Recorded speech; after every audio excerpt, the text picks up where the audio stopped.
Sri Kuberan TV நேயர்கள் அனைவருக்கும் ஆங்கில புத்தாண்டு வாழ்த்துக்கள். பாலும் தெளிதேனும் பாகும் பருப்பும் இவை நாளும் கடந்துனக்கு நான் தருவேன் கோலம் செய் துங்கக் கரிமுகத்து தூமொழியே நீ எனக்கு சங்கத்தமிழ் மூன்றும் தா. நேயர்கள் அனைவருக்கும் 2025 ஆங்கில புத்தாண்டு வாழ்த்துக்கள். சக்தி ஜோதிட குழுவின் சார்பாக அடியேன் டாக்டர் சக்தி சோமையாகிய நானும் டாக்டர் ஆஸ்ட்ரோ கே.எஸ். ஐயங்கார் அவர்களும் டாக்டர் ஹரிஹர சர்மா ஐயா அவர்களும் வந்திருக்கின்றோம் 2025 புத்தாண்டு பலன்கள் பார்ப்பதற்காக. இப்பொழுது 2025ஆம் ஆண்டு பலன்களை பற்றி பார்ப்பதற்காக நாம் வந்திருக்கிறோம்னு முதலே சொல்லிட்டோம். இப்போ இந்த 2025 மெதுவாக செல்லும் கிரகங்கள் எந்தெந்த தேதிகளில் மாறுறார், அதனால் வரக்கூடிய விளைவுகளை பற்றி நம்ம பார்க்க போகிறோம்.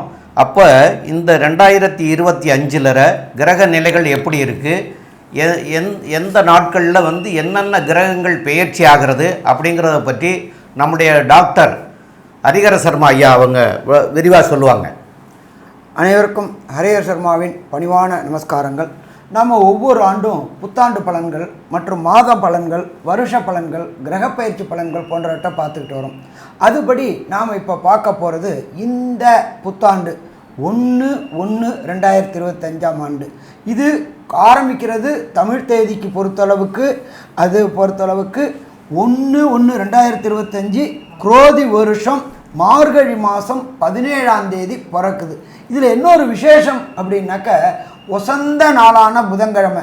நம்ம ஜோதிட சாஸ்திரத்தில் சொல்லியிருக்கிறது பொன்னாப்டாலும் புதன் ஆப்பிடாது அப்படின்ற காலகட்டங்களில் இந்த மாதம் பிறக்குது.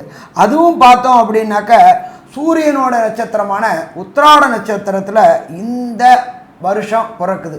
இந்த வருஷத்தில் பொறுத்தளவுக்கு மிக பிரம்மாண்டமான மெல்ல செல்லும் கிரகங்கள் அப்படின்னு நாம் சொல்லக்கூடிய ஜோதிட சாஸ்திரத்தில் சனி பகவானை சொல்லுவோம். சற்றேறக்குறைய 2.5 வருஷத்துக்கு ஒரு ட்ரிப்பு மாறக்கூடியவர். அதுக்கு அடுத்தது ராகு கேது 1.5 வருஷத்துக்கு ஒரு ட்ரிப்பு மாறக்கூடியவர். அதுக்கு அடுத்தது சற்றேறக்குறைய 360லேருந்து 365 நாளுக்குள்ளார மாறக்கூடிய குரு பகவான் ஆகக்கூடியவர். அப்போ இந்த வருஷத்தில் 2025 மிகப்பெரிய கிரகங்களான 2 கிரகங்களுடைய பயிற்சிகள். ஒன்று பிரகஸ்பதியான குரு பகவான் பயிற்சி மே மாதம் பெயர்றாரு 1. அதுக்கு அடுத்தது ராகு கேது பகவானுடைய பயிற்சி. இந்த ராகு கேது பகவானுடைய பயிற்சி அப்படின்றது ஏப்ரல் மாதம் நடக்குது. அப்போ நம்ம ஒரு பலன்கள் சொல்லும்பொழுது அந்தந்த கிரகப்பயிற்சியை வச்சு தான் பலன் சொல்ல முடியும். இதில் பார்த்தோம்னாக்க தமிழ் வருஷம் பிறக்கக்கூடியது அப்படின்றது குரோதி முடிஞ்சு விஸ்வாச வருஷமும் பிறக்குது, ஏப்ரல் மாதம் பிறக்குது. அப்போ இந்த காலகட்டங்களில் பார்த்தா தமிழ் வருஷ பிறப்பு ஒரு பிறப்பு இருக்குது. ஆரம்பிக்கிறது குரோதி, அதில் மிடில் ஏப்ரலில் வரப்போகுது விஸ்வாச வருஷம். இதில் 2 பயிற்சிகள், 1 குரு பயிற்சி, 2 ராகு கேது பயிற்சி. இப்போ இந்த குரு பயிற்சியை பொறுத்தளவுக்கு ரிஷபத்தில் இருக்கிற குரு பகவான் மிதுனத்துக்கு மாறுறார். மிதுனத்தில் சற்றேறக்குறைய 1 வருஷம் இருப்பார். இந்த 1 வருஷத்தில் குரு பகவானை பொறுத்தளவுக்கு ஒரு சில காலகட்டங்களில் வக்ரகதி அடைகிறார், ஒரு சில காலகட்டங்களில் அதிசார நிலை அடைகிறார். நாம் பேசும்பொழுது அந்த குருவுடைய மிதுனத்தில் குரு என்னென்ன நிலையை அடைவார், மிதுனத்தில் குரு இருக்கிறதுனால ஒவ்வொரு ராசிக்கும் என்னென்ன பலன்கள் கிடைக்க போகுது அப்படின்றதையும் பார்க்க போகிறோம். இதை தவிர நாம் பார்த்தோம்னாக்க ராகு கேது பயிற்சி 4வது மாதம், அதாவது ஏப்ரல் மாதம். இப்போ ராகு இருக்கிறது காலபுருஷ தத்துவத்தின்படி 12ஆம் ராசியான மிதுனத்தில் இருக்கார். அடுத்தது பார்த்தோம்னாக்க கேது பகவானை பொறுத்தளவுக்கு காலபுருஷ தத்துவத்தின்படி 6ஆம் ராசியான கன்னியா ராசியில் கேது இருக்கார். இப்போ இவங்க இடம் மாறுறது எப்போ? ஏப்ரல் மாதம் மாறுறாங்க. இந்த ஏப்ரல் மாதம் மாறும்பொழுது நம்ம எப்பொழுதுமே ஒவ்வொரு வருஷமும் பார்த்துருக்குறோம், கேது அப்படின்னாக்க நுண்கிருமிகளுக்கு அதிபதி அப்படின்றது கேது. அவர் உஷ்ண கிரகமான சூரியனுடைய வீட்டுக்கு மாறக்கூடிய காலகட்டங்கள். நம்ம ஜோதிட சாஸ்திரத்தில் சூரியனை பொறுத்தளவுக்கு கண்ணுக்கு அதிபதி, ஒளிக்கு அதிபதி அப்படின்னு சொல்லுவோம். அங்கே நுண்கிருமிகள் சேரக்கூடிய காலகட்டங்களில் இந்த ஏப்ரல் மாதத்துலேருந்து எல்லா ராசிக்காரங்களுக்குமே கண் தொடர்புடைய நோய்கள் வரக்கூடிய வாய்ப்புகள் உண்டு. ரொம்ப எச்சரிக்கையாக இருக்கணும். நாம் இப்போ இந்த காலகட்டங்களில் பார்த்தோம்னாக்க ஆப்பிரிக்காவில் இந்த கண் நோய்கள் இது மாதிரி வர ஆரம்பிச்சிருக்கு அப்படின்றது தெரிஞ்சிருக்கு. அப்போ ஒளி கிரகமான கண்ணுக்கு உண்டான கிரகமான சூரியனோட வீட்டில் உத்திர நட்சத்திரத்தில் அவர் உள்ளே வராரு. அந்த காலகட்டங்கள் ராகு கேது அப்படின்றது சற்றேறக்குறைய 18 மாதங்கள் 1.5 வருஷம் ஒவ்வொரு கட்டத்துலேயும் இருப்பார். அதுபடி பார்த்தா 2 மாதம் ரொம்ப கேர்ஃபுல்லாக இருக்கணும். ஏப்ரல் மே ஜூன் இந்த மாதங்களில் ரொம்ப கேர்ஃபுல்லாக இருக்கணும். கண்ணுக்கு உண்டான பிரச்சனைகள் வரக்கூடிய வாய்ப்புகள் உண்டு. அதனால் எச்சரிக்கையாக இருக்கணும். இதை தவிர ராகு பகவான் வரக்கூடியது கும்பத்துக்கு வரார். ஏற்கனவே அங்கே சனி பகவான் இருக்கார். 2 தீய கிரகங்கள் ஒரே இடத்துல இருக்கிறது அப்படி சிறப்பாக இருக்குமா அப்படின்னா சிறப்பாக இருக்கிறதுக்கான வாய்ப்புகள் கம்மி. அதுவும் காலபுருஷ தத்துவத்தின்படி 11வது ராசி 11 அப்படின்றாக்க நம்மளுடைய ஜோதிட சாஸ்திரத்தில் லாபஸ்தானம் அப்படிம்போம். பொருளாதார ஸ்தானம் 10க்குடையவர் 11ல் இருக்கார். அப்போ 10, 11 தொடர்பு வரும்பொழுது பொருளாதாரத்தில் சீர்குலைவுகள் ஏற்படக்கூடிய வாய்ப்புகள் உண்டு. இப்போ நம்ம எல்லாமே பேசுகிறது அந்த காலகட்டங்களில் அந்த ராகு கேது பயிற்சி அடைஞ்ச விட்டு. அதே போல் குரு பகவான் அதிசாரம் வாங்கக்கூடிய காலகட்டங்களில் உலக நாடுகளில் போர் வரக்கூடிய வாய்ப்புகள் உண்டு. ஆட்சி மாற்றங்கள் வரக்கூடிய வாய்ப்புகள் உண்டு. அப்போ எல்லாமே இந்த காலகட்டங்களில் இருக்குது. அப்போ இப்படி ஏற்பட்ட ஒரு கடுமையான சூழ்நிலையில் நம்மளுடைய இந்த புத்தாண்டு பிறக்குது. அப்போ இந்த புத்தாண்டு பிறக்கும் பொழுது நம்மளுடைய நாட்டுக்கு என்ன இருக்கும் அப்படின்னாக்கா நம்மளுடைய நாட்டை பொறுத்தளவுக்கு பொருளாதாரத்தில் முன்னேற்றம் தொடர் முன்னேற்றம் இருக்கும். கவலைப்பட வேண்டிய தேவை கிடையாது. அதனால் அதை பற்றி கவலைப்பட வேண்டாம். ஸோ இந்த பிறக்கக்கூடிய 1/1/2025 அன்னைக்கு கிரக நிலவரத்தை பார்ப்போம். அதுக்கப்புறம் ஒன்று ஒன்றா பார்ப்போம். 1/1/2025 அன்னைக்கு குரு பகவான் வக்ரகதியில் ரிஷபத்தில் இருக்கார். அவர் மாறுறது பிப்ரவரியில் வக்ர நிவர்த்தி அடைகிறார்.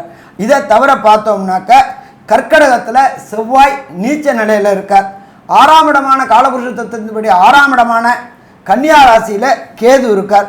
இதை தவிர பார்த்தோம்னாக்க புத பகவானும் சூரிய பகவானும் தனுரில் இருக்கிறார். இதை தவிர சுக்கிர பகவானை பொறுத்தளவுக்கு மகரத்திலையும் ஆட்சி பெற்ற சனி பகவான். இப்போ நம்மளை பொறுத்தளவுக்கு ஜோதிட சாஸ்திரத்தில் நாம் இப்போ எல்லாமே பார்க்குறது வாக்கிய கணிதப்படி தான் பார்க்குறோம். திருக்கணிதப்படி பார்க்கல. வாக்கிய கணிதப்படி ஒரு சில பேர் சொல்கிறாங்க மார்ச் மாதம் சனி பகவான் மாறுறாருன்னு. பட் வாக்கியப்படி கிடையாது. திருக்கணிதத்தைப்படிலையும் ஒரு சில பேர் சொல்கிறாங்க. நம்மளுடைய அடுத்த சனி பயிற்சி அப்படின்றது மார்ச் மாதம் 2026 தான் பெயருது. அதுவரையிலும் சனி பகவான் இருக்கிறது கும்பத்தில் ஆட்சி பெற்று இருக்கார். அதை தவிர இந்த வருஷம் பிறக்கும் பொழுது காலபுருஷ தத்துவத்தின் 12வது ராசியான மீன ராசியில் ராகு பகவான் இருக்கார். கோதண்ட ராகுவாக இருக்கார். இப்படியேற்பட்ட நிலையில் இந்த வருஷம் பிறக்குது.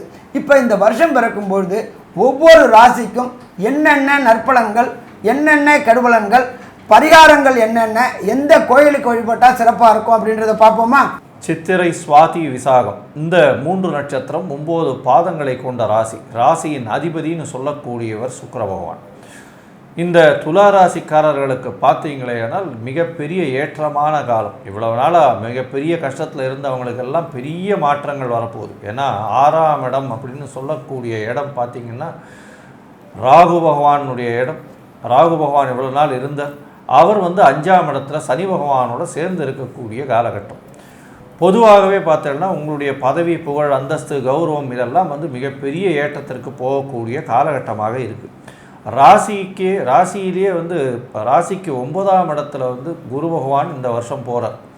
9ஆம் இடத்துல மே மாதத்துலேருந்து போகிறதுனால ஓடிப்போனவனுக்கு 9ல் குரு அப்படின்னு சொல்லக்கூடிய பழமொழிக்கு ஏற்ப பெரிய ஏற்றமும் மாற்றமும் உங்களுடைய வாழ்வில் நிச்சயமாக வரும். இவ்வளவு நாளாக பயந்து இருந்த காலகட்டங்கள் எல்லாமே மாறி பெரிய மாற்றங்களோடு எல்லா விதமான ஏற்றங்களோடும் உடல் நலத்திலையும் மனநலத்திலையும் நல்ல ஒரு ஏற்றங்கள் கிடைக்கக்கூடிய காலகட்டமாக இந்த துளாராசிக்காரர்களுக்கு 2025 அமைய போகிறது. 2025 மே மாதத்துக்கு மேலே பார்த்தாலேயானால் எல்லா விதமான வெற்றி வரக்கூடிய வாய்ப்புகள் நிச்சயமாக இருக்குது. மே மாதத்துலேருந்து இதை தவிர பார்த்தாலேயானால் 5ஆம் இடமும் வலுத்து போகிறது. 5ஆம் அதிபதி 5ஆம் இடத்தில் ஆட்சி பெற்று இருக்கிறதும் குரு பகவானின் பார்வையில் இருக்கிறதுனால குழந்தை பிராப்தி ஏற்படும். உங்களுக்கு புதிய பதவி, புகழ், அந்தஸ்து, கௌரவம்லாம் வரக்கூடிய வாய்ப்புகள் நிச்சயமாக உண்டு. ராசிக்கு 3ஆம் இடத்தை குரு பார்க்கறதுனால நிச்சயமான முயற்சிகள் எல்லாமே வெற்றி பெறக்கூடிய காலகட்டமாக அமைய போகிறது. எல்லா விதமான முயற்சிகளிலும் இளைய சகோதரர்கள் மூலியமாகவும் நல்ல ஒரு வெற்றி கிடைக்கக்கூடிய காலகட்டமாக அமைய போகிறது. எதிர்பாலினத்தவரை நம்ப வேண்டாம். மிகவும் ஜாகிரதையாக இருக்கிறது நல்லது. நண்பர்களையும் பார்ட்னர்ஷிப்பில் இருக்கிறவங்களையும் கொஞ்சம் ஜாகிரதையாக இருக்கிறது நல்லது. மிச்சபடி தொழிலில் பெரிய ஏற்றம் கிடைக்கக்கூடிய காலகட்டமாக அமைகிறது. உங்களுக்கு லாபஸ்தானத்தில் கேது பகவான் போகிறது பெரிய ஏற்றம். இதனால் வெளியூர், வெளிமாநிலம், வெளிநாடு போய் படிக்கக்கூடிய யோகம், மூத்த சகோதர சகோதரிகள்கிட்ட பிரச்சனை இருந்தாலும் அவர்கள் மூலியமும் ஆதாயம் கிடைக்கக்கூடிய காலகட்டமாக அமைப்பது. இந்த வருஷம் பார்த்தாலேயானால் ராகுவின் பெயர்ச்சி 5ஆம் இடத்துக்கு, அதாவது கும்பத்துக்கு வர்றதும், கேது உங்களுடைய ராசிக்கு 11ஆம் இடமான சிம்மத்தில் போகிறதும் பெரிய ஏற்றம். இதில் ராகு பகவானினுடைய மாற்றம், சனியினுடைய ஆட்சி பெற்ற சனியின் ஒரு ஏற்றமும், குருவினுடைய பார்வையும் எந்த அளவுக்கு ஒரு பெரிய மாற்றத்தை இந்த துளாராசிக்காரர்களுக்கு ஏற்படுத்தும் அப்படின்றத டாக்டர் ஹரிஹர சர்மா ஐயா சொல்லுவாங்க. ஐயா, அற்புதமாக சொன்னீங்க. துலாம் அப்படின்னாலே சின்னத்திரை பெரிய திரை கலைஞர்களுக்கு உண்டானது, கலைத்துறையில் சிறப்பாக இருக்கக்கூடியவங்களுக்கு உண்டானது. அதே போல் எந்த ஒரு தொழில் எடுத்தாலும் அதோடைய எண்டு வரையிலும் போகக்கூடியவங்க. இந்த மேப்புள் மேய்ஞ்சிட்டு இருக்கிறவங்கள ஏமாற்றிட்டு தெரிய மாட்டாங்க. எந்த இடத்துல இருக்குமோ அந்த இடத்துல விசுவாசமாக இருப்பாங்க.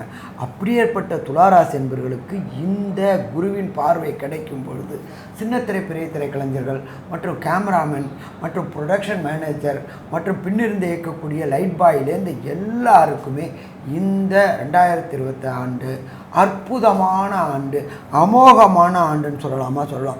கடந்த காலகட்டங்களில் 2024 பொறுத்தளவுக்கு உடல் நலத்தில் தொந்தரவு இருந்துச்சு. அதே போல் பணவரவுல பஞ்சம் இருந்துச்சு. அந்த பஞ்சங்களை போக்கக்கூடிய ஆண்டு 2025ஆம் ஆண்டு. சுயமுயற்சி செய்யக்கூடியவங்க அத்தனை பேருமே ஜெயிக்கக்கூடிய ஆண்டு. 8ஆம் இடத்துல குரு பகவான் தனக்காரனான குரு இருந்துட்டு உங்களை கஷ்டப்படுத்திட்டு இருந்தார். பொருளாதாரத்தில் கடுமையான கஷ்டங்களையும் கொடுத்துக்கிட்டு இருந்தார். அப்போ இந்த பொருளாதாரத்தில் கடுமையான கஷ்டம், கேட்ட இடத்துல பணமும் கிடைக்கல, நம்ம கொடுத்த பணமும் வரல, அதேமாதிரி அவதிப்பட்டு இருக்கீங்க, மென்டல் ஸ்ட்ரெஸ்ஸில் இருந்துட்டுருங்க. ஒருத்தனுக்கு பொறுத்தளவுக்கு ஸ்ட்ரெஸ் அதிகமாக அது டிப்ரெஷனில் கொண்டு விடக்கூடிய காலகட்டங்கள். அந்த டிப்ரெஷனில் கொண்டு விட காலகட்டங்கள் அத்தனையுமே பொறுத்தளவுக்கு இந்த 2025ஆம் ஆண்டு ஏற்றமான ஆண்டாக இருக்குமா? ஏற்றமான ஆண்டாக இருக்கும்.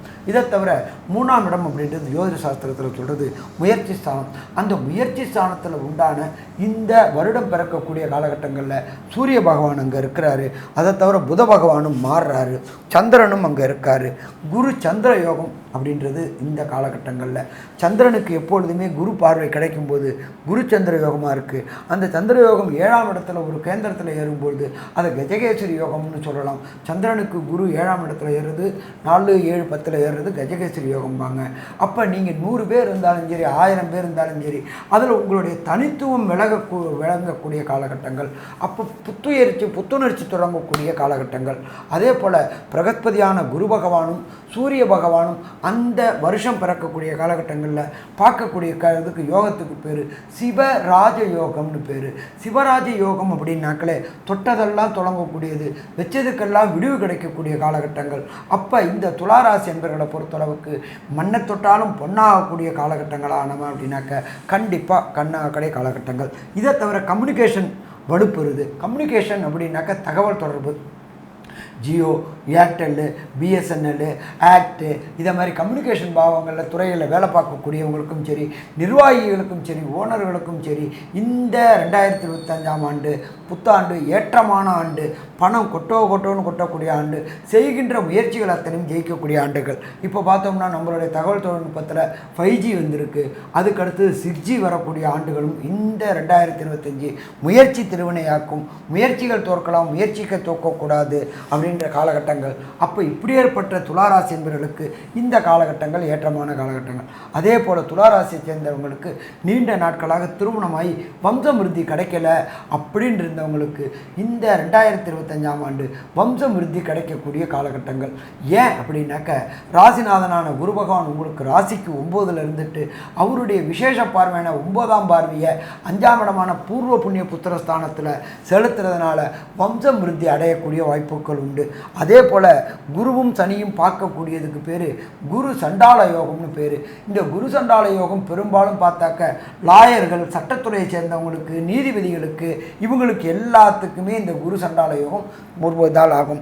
அப்போ இந்த குருவும் சனியும் பார்க்கக்கூடியதாக லாயராக இருக்கக்கூடியவங்க நீதிபதி பதவிக்கு முயற்சி பண்ணினா நீதிபதி பெயர்க்கக்கூடிய வாய்ப்புகள் உண்டு. அதே போல் லோயர் செஷன்ஸ் கோர்ட்டில் இருக்கிறவங்களுக்கு உயர்நீதிமன்றத்தில் நீதிபதியாக பதவி கிடைக்கக்கூடியவங்களும், உயர்நீதிமன்றத்தில் இருக்கின்ற நீதிபதிகளுக்கு உச்சநீதிமன்ற பதவிகள் கிடைக்கக்கூடிய வாய்ப்புகளும், சட்டத்தின் ஆட்சியை இந்த காலகட்டங்களில் செல்லுபடியாகக்கூடிய தன்மைகளும் கொடுக்கக்கூடியது. அதே போல் நாட்டில் சட்டம் ஒழுங்கு இந்த காலகட்டங்களில் கடுமையாக பேணப்படும். குற்றவாளிகள் எத்தனை பேருக்கும் தண்டனை நன்மைகள் கிடைக்கும். நீதிவானான நியாயவானான ஈஸ்வரம் பெற்ற சனீஸ்வர பகவான் பிரகஸ்பதியான குரு பகவான் பார்க்கறதுனால நியாயங்களும் சட்டங்களும் தர்மங்களும் நிலைநாட்டக்கூடிய ஆண்டு அப்படின்றது 2025ஆம் ஆண்டுன்னு சொல்லலாம். அதே போல் ராகு பகவானையும் பார்க்குறார். ராகு அப்படின்னாலே பிரம்மாண்டம் பிரம்மாண்டம் பிரம்மாண்டம். ராகுவை பொறுத்தளவுக்கு லாட்ரி, ரேஸு, ட்ரேடிங்கு இதுக்கு எல்லாத்துக்குமே அதிபதி ராகு பகவான். அப்புறம் தனக்காரனான குரு பார்க்கும்போது இந்த துறையில் ஏற்பட்டிருக்கவங்க, ட்ரேடிங் பண்ணக்கூடியவங்க, ட்ரேடிங்கில் மீடியேட்டராக இருக்கக்கூடியவங்க, ட்ரேடிங்க்கு வெளியிட்ட கம்பெனிகளுக்கு அத்தனை பேருக்குமே இந்த காலகட்டங்களில் கோடீஸ்வர யோகம் கிடைக்குமா? கோடீஸ்வர யோகம் கிடைக்கக்கூடிய ஆண்டு இந்த ஆண்டுன்னு சொல்லலாமா? கண்டிப்பாக சொல்லலாம். அப்போது மொத்தத்தில் பார்க்கும்போது இந்த ஆண்டை பொறுத்தளவுக்கு ராகு கேது பெயர்ச்சி, குரு பெயர்ச்சி அத்தனையுமே யோகமாக இருக்கிறதுனால இந்த ஆண்டு அற்புதமான ஆண்டுன்னு துளாராசிக்காரங்களுக்கு சொல்லலாமா? சொல்லலாம். சரி, ஒரு சில பேருக்கு தசாநாதனோ புத்திநாதனோ அந்தரநாதனோ சூட்சமநாதனோ ப்ராப்ளமாக இருந்தால் அவங்க எந்த கோயிலுக்கு போகணும், எந்த தெய்வத்தை வணங்கணும், எப்படி வணங்கணும் அப்படின்றத பற்றி ஐயா டாக்டர் சக்தி சோமையா அவங்க விரிவாகவும் விளக்கமாகவும் சொல்லுவாங்க. இதை ரொம்ப அற்புதமாக சொன்னீங்க. ரொம்ப விவரமாக தெளிவாக இருந்தது. இப்போது துளாராசிக்காரர்கள் அப்படின்னா அவங்களுடைய ராசியாதிபதி சுக்கிரன். அந்த சுக்கிரன் சொல்கிற போது திருச்சியில் இருக்கக்கூடிய ஸ்ரீரங்கம் சென்று ஸ்ரீரங்கநாதரை போய் வழிபட்டுட்டு வர்றதுனால இந்த ஆண்டு உங்களுக்கு மிகச்சிறப்பாக இருக்கும். இதை போய் வழிபடுறதும் கூட ஒரு வெள்ளிக்கிழமை அன்னைக்கு போய் வழிபடலாம், இல்லை சனிக்கிழமை அன்னைக்கு போய் வழிபடலாம். ஆக ஏன்னா உங்கள் ராசியிலேயே சனி உச்சம் பெறார், இப்போ சனி ஆட்சி நிலையில் இருக்கார். அதனால் சனிக்கிழமை அன்னைக்கு போய் இப்போ தரிசனம் பண்ணலாம். அதேமாரி வெள்ளிக்கிழமை அன்னைக்கும் பண்ணலாம். அது பண்ணுற போது அங்கே இருக்கக்கூடிய வழிமுறைகள் என்னங்கிறது கேட்டுட்டு அங்கே இருக்கிற பெரியவங்ககிட்ட கேட்டிங்கன்னா அங்கே எப்படி அந்த இறைவனை வழிபடணும் அப்படிங்கிறதுக்கு சில வழிமுறைகள் அங்கே இருக்கிறவங்களே சொல்லுவாங்க. அது அங்கே இருக்கிறவங்கள்ட்ட கேட்டிங்கன்னா அதுபடி செய்துட்டு வந்தீங்கன்னா கண்டிப்பாக இந்த ஆண்டு உங்களுக்கு நல்ல ஆண்டாக அமையக்கூடிய வாய்ப்பு கிடைக்கும்.